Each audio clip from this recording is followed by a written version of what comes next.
isboortiga dhalinyarada ciyaaraha dowladda federaalka Soomaaliya xildhibaanada dowladda federaalka Soomaaliya wasiirka wasaaradda isboortiga ciyaaraha dowlad goboleedka Hirshabeelle xildhibaanada dowlad goboleedka Hirshabeelle maamulka degmada Balcad ururada haweenka isboortiga waxbarashada nadaafadda dhammaan dhaqanka degmada Balcad bahda saxaafadda salaamu calaykum waraxmatullaahi tacaala wabarakaatuh bacda salaam ilaahay subxaanahu wa tacaala ayaa maanta na keenay nana waafajiyna halkaan isugu nimaado waxay dhagax dhig u tahay ee sharaf u tahay dhalinyarada isboortiga iyo guud ahaan bulshada degmada Balcad in loo dhagax dhigo garoon roog ah ay waqti dhow ku dheeli doonaan garoonkaas oo loogu magac daray Ayuub Jeeyo Abaditor Ayuub Abuukar Macalin oo la yaqaano legend sporti degmadan ka soo jeeda waxaa sharaf noo ah inay maanta ka soo qayb galaan madax heer qaran ah heer state ah waxaan rajaynaynaa insha Allah isboortiga inuu noqon doono isboorti dhaxalgal ah isdhaxgal bulsho maadaama uu yahay isteedyada kalena ay samaysteen garooman waa ku qasbannahay annagana inaan ka daba tagno samaysano garoonkan waa garoon ay iska kaashteen bulshada degmada Balcad qaybaheeda kala duwan iyo maamulka iyo hay'adda IOM iyo dowlad goboleedka Hirshabeelle oo iskaashanayo waxay u baahan tahay difaac sidii reer Balcad looga bartay ay u difaaceen hantida danta guud ee warshadii ay u difaaceen in garoonkan ay u difaacdaan maadaama ay yihiin ummad wax lagu aamini karo marka waxaan rabaa inaan hayga raali noqdo waxaa jooga xiriirka gudoomiyaha xiriirka kubadda cagta dowlad goboleedka Hirshabeelle Yuusuf Xamuud Jaras oo asigana aan leeyahay mudane gudoomiye ku soo dhawow degmada Balcad laakiin degmada Balcad waxaa lagu yaqaanaa isboorti waxaa lagu yaqaanaa dad jecel waxaa lagu yaqaanaa xadaarinimo dhinaca dowladnimada waxaan soo dhaweynaynaa wasiirada maadaama qoraxdii aad u kulushahay waxaan rabnaa inay noo dhagax dhigaan waxaan rabnaa inay khudbada la wareegaan asalaamu calaykum waraxmatullaahi tacaala wabarakaatuh wasiirka wasaaradda dhalinyarada isboortiga ee Soomaaliya Mr. Maxamed Barre wasiirka wasaaradda dhalinyarada isboortiga ee Hirshabeelle saaxiibkay caynta wasiir dowladda wasaaradda dhalinyarada isboortiga Hirshabeelle gudoomiyaha degmada xildhibaanada stateka xildhibaanada Hirshabeelle kulli dhammaan ka soo qayb galayaasha xog salaata islaamka assalaamu calaykum waraxmatullaahi wabarakaatuh maanta waa maalin farxadeed maanta waxay farxad weyn u tahay baaweynta isboortiga Hirshabeelle gaar ahaan degmada Balcad sababtoo ah maanta waxaa la dhagax dhigayaa garoon weyn oo caalami ah oo loo magac daray garoonka Ayuub Jeeyo waa taqaaniin waa legend sporti wuxuu dheeli jiray kooxdii Jeeyo iyo xulkii qaranka Soomaaliya asaga ayaa loo magac daray Ayuub Jeeyo ayaa la yiraahdaa garoonkan maanta la dhagax dhigi rabo waxaa loogu talagalay bahda isboortiga degmada Balcad iyo baaweynta isboortiga Hirshabeelle anoo ka faa'iideysanaya jaaniskan waxaan aad iyo aad u hambaleeyaa boqolkiiba boqol gudoomiyaha degmada Balcad gudoomiye Qaasim oo juhdi badan ku bixiyay sidii loo hirgelin lahaa garoonkan Dr. Ayuub Jeeyo iyo hay'adii IOM oo iskaashatay waxaana kale aad iyo aad u hambaleeynaa wasiirka wasaaradda dhalinyarada isboortiga Hirshabeelle iyo wasiir dowladda oo ayagana qayb ka qaatay dhismaha garoonkan waqtigu waa kulul yahay mudane wasiir waa ku maasantiin qablaka ka soo qabshan xillibaad Hirshabeelle soo dhawaada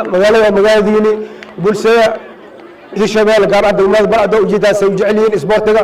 mudane wasiir waxa ka rajaynaa in isboortiga Soomaaliya kan Hirshabeelle kan degmada Balcad aad u heli doonto haddii ilaahay yara annagana garabkaaga taagnahay wabillahi tawfiiq alhamdulillah wasalaatu wasalaamu calaa rasuulillah ama bacdu wasiirka wasaaradda isboortiga iyo dhalinyarada dowladda federaalka wasiirka wasaaradda isboortiga hirshabeelle xildhibaanadeena federaalka iyo dhammaan guddoomiyaha degmada iyo mas-uuliyiinta kale ee magaalada joogto waxaan leeyahay assalaamu calaykum waraxmatullahi wabarakaatu waa xaqiiqo waa taariikh weyn balcadna maanta waxaa la dhihi karaa waxaa u soo weyatay guul waxaan rajaynaynaa sida dhici jirtaybu ciyaaraha sariaada ah mararka qaar garoonkana lagu dheeli jiray oo xamar inta looga soo baxo for example warshadda Somali Takis waxay lahayd muxuu ahaa team sporti oo sariaada dheelo isnaayo kale waxay lahayd team sporti oo sariaada dheelo balcad iyo xamarna waa 10 kilomitir xaqiiqo waxaan leeyahay soo dhawaada garoonkan oo garoon qadiimi ah haddana loogu magac daray lijinkii weynaa ee sportiga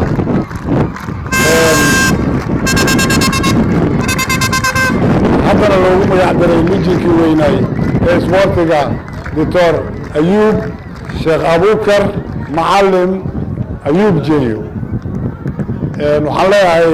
mas-uuliyiinta kala duwan iyo dhammaan intaba soo dhawaada waxaan diyaar u nahay wax kasta oo anagu na soo gaaro inaan labada gacnood iyo labada lugoodba ku qabsano aysan naga dhumin asalaamu calaykum waraxmatullahi wabarakaatu waraxmatullahi wabarakaatu dhammaan waa salaamaya bulshada gudoomiyaha degmada balcad wasiirka saaxiibka oo maanta safar ku wada nimi magaalada balcad oo ah deegaan doorashadeeda waana markii labaad ay imaanayo maantana waan ku faraxsanahay in insha Allah stadiumkan la dhagax dhigo aniga ma yiraahdo sports laakiin waan taageerahay wixii loo qabanayo deegaanka waliga baroni ma daawan wax ciyaarna shaqo kuma leeyahay laakiin waxay soo kicisay deegaankayga wax laga qabanayo inaan maanta u nimaan anagoo baarlamaan ka soo tagno oo aan degmada taageerno insha Allah waxaan leenahay ku soo dhawaaw yaala wasiir degmadaadi waaye markuu garoon ismanaa dhawaan ka siinayna insha Allah degto inaad deegaanka mid naqatarno insha Allah waan maasantiin hadda ayaga ugu sacbis yaray madaalintiin maxaa dhacay bismillaahi raxmaani raxiim marka hore waxaan jecelahay inaan halkaan uga mahad celiyo gudoomiyaha degmada balcad gudoomiye qaasim wasiirka dhalinyarada ciyaaraha jamhuuriyadda federaalka soomaaliya xildhibaan maxamed bare xildhibaanada jamhuuriyadda federaalka soomaaliya xildhibaanada maamulka dowladda hirshabeelle wasiiru dowlaha wasaaradda dhalinyarada ciyaaraha xiriirka kubadda cagta ee dowladda hirshabeelle ururada kala duwan ee reer balcad aad iyo aad ayaan idinkaga mahad celinaynaa inaad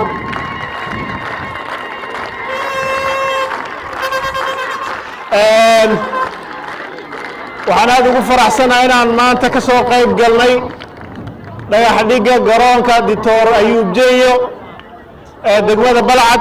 kaasoo aan rajaynayno in dhowaan la gebagabeeyo gudoomiyaha iyo markaan wada hadalno dhagax dhigga ay noqoto waxaan dhahay waa xildhibaanadii deegaanka iyo wasiirkii dhalinyarada ciyaaraha inay ka soo qayb galaan waaye wasiirkana waxaa waaye waa degmadii ugu horreysay ee hirshabeelle u imaado marka mudnaantaas si gaara u leedihin adinkana ogaada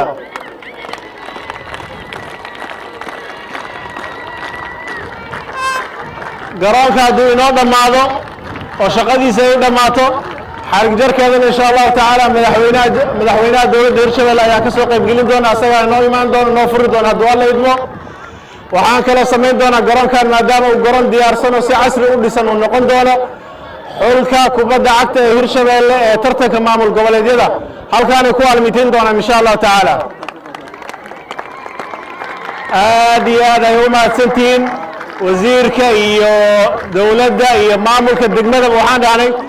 reer balcad halkaan garoon keliya kuma filno daanta kale inaan garoon u helnaan rajaynayna insha allahu tacaala aad iyo aad aa u mahadsantihiin waxaan soo dhaweynayaa haddan insha allahu tacaala wasiirka dhalinyarada ee ciyaaraha jamhuuriyadda federaalka soomaaliya wasiir xildhibaan maxamed bare maxamuud falyatafadal xildhibaan qaasim oo meeshaan si qurux badan noogu soo dhaweeyey nooguna casuumay sidoo kale wasiirka saaxiibka wasiir caynta wasiirka dhalinyarada sportska hirshabeelle wasiir dowlaha bahda sportska uu ugu horeeyo gudoomiyaha xiriirka mataqaanaa guddoonka xiriirka sportska hirshabeelle sidoo kale xildhibaanada deegaanka ayagana maamulka dowlad goboleedka hirshabeelle dhammaantiina iyo bulshada qaybaheeda kala duwan hadday ahaan lahayd ciyaartooyda bahda waxbarashada haweenka quruxda badan ee degmada soo bilay gabdhaha dhammaantiin waxaa idin leeyahay marka hore asalaamu calaykum waraxmatullahi tacaala wabarakaatu salaan kadib maanta waxay inoo tahay farxad weyn inay noqoto hirshabeelle degmada ugu horeysa aan soo booqdo booqashadeeda ugu horeysa inay noqoto balcad waxayna ii tahay farxad gaar ah reer balcad runtii gudoomiye qaasimaan sidaan ka soo aragnay iyo dadka bulshadiisa waxaan dareemi karnaa inay tahay balcad meel xadaari ah ee bah sportis ah waana midda nagu kaliftay inaan annaguna aan maxay tole soo ajiibno annagii saaxiibada xildhibaanada ee qaran annagoo saaka lahayn howl shaqo lahayn oo waajibaad baarlamaani lahayn inaan soo ajiibno halkan waxay ahayd markaan aragnay bulshada reer balcad sida isku tiirsanaanta u samaysteen garoonkan isxilqaanka waa uga mahad celinaha guddoomiyaha iyo bulshadiisaba sida isugu xiran yihiin annaga haddaan ka wasaarad ahaan heer federaal nahayna insha allah waxaan rajaynaynaa isxilqaankiina markaad qaybtiina dhamaysataan inta dhimanna insha allah inaan idinla garab istaagno ayaan idinku fiirsanin aan mar walban idinku soo lalaabano hadduu ilaa yihahdo aynasan noqon waktigeena ugu dambeeya hadduu ilaa yihahdo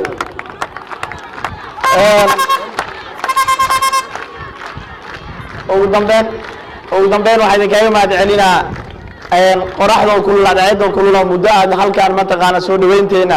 annaga iyo wafdigeena iyo maxay toole xildhibaanada intaba aad halkaan wakti badan aad ku qaadateen waa idinkaga mahad celinaynaa sida dulqaadka badan iyo sida quruxda badneed ee aad noogu soo dhaweyseen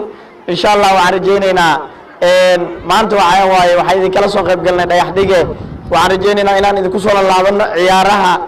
activity ka dhici doona halkaan insha allah waqti badan inaan idin garab istaagi doono hadduu ilaa yihahdo ugu dambeyn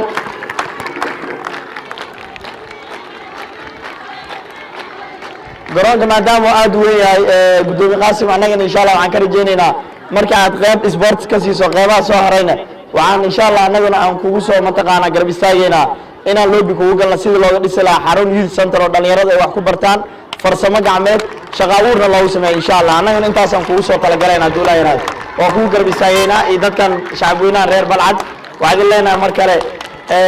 sida aad sportska ugu heelan tihiin sii laba jibaara maanta inaad noqotaan degmo isku tashi ku samaysata ayadii maamulkeeda iyo dadkeeda inay mataqaanaa garoon maanta aan kaga soo qayb galna dhagax dhigooda beritolan waxaan rajaynaynaa garoomo kale oo ka badan oo xaafadahan insha allah inaad gaarsiin doonto gudoomiye qaasim waa uga mahad celinaynaa si qaas